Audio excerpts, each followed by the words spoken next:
እመቤታችን የብጻት ልጅ ናት። 3 ዓመት ሲሆናት ሆዷ ሰው ሳይወድ አፏ እህል ሳይለምድ ብለው እናት አባቷ ወስደው ለቤተ እግዚአብሔር ሰጧት። ሊቀ ካህናቱ ዘካርያስ ይባላል። ካህናቱን ሰብስቦ የምግቧን ነገር ሲማከር መልአኩ ቅዱስ ፋኑኤል ህብስት ሰማያዊ ጽዋ ሰማያዊ ይዞ ረቦ ታየ።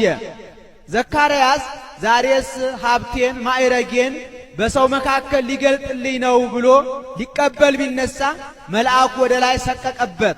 ካህናቱ ሊቀበሉ ተነሱ፣ ወደ ላይ ይዞ ሰቀቀባቸው። ሐና ኢያቄምም ሊቀበሉ ቀረቡ፣ ወደ ላይ ሰቀቀባቸው። ሐና ምናልባት ለዚች ብላቴና የወረደ መንፈስ ቅዱስ እንደሆነ እስኪ ትተሻት ጥቂት እልፍ በይ አላት። ትታት እልፍ ስትል ድንኩል ድንኩል እያለች እናቷን ስትከተል መልአኩ አቅፎ አንድ ክንፉን አጎናጽፎ አንድ ክንፉን ጋርዶ በቆመ ብእሲ አድርጎ መግቧት አርጓል።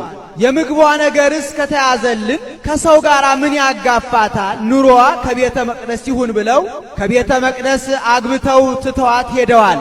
መላእክት ከበው በዙሪያዋ ተኰልኩለው 12 ዓመት በቤተ መቅደስ አጫውተዋታልና እንዲህ አለ።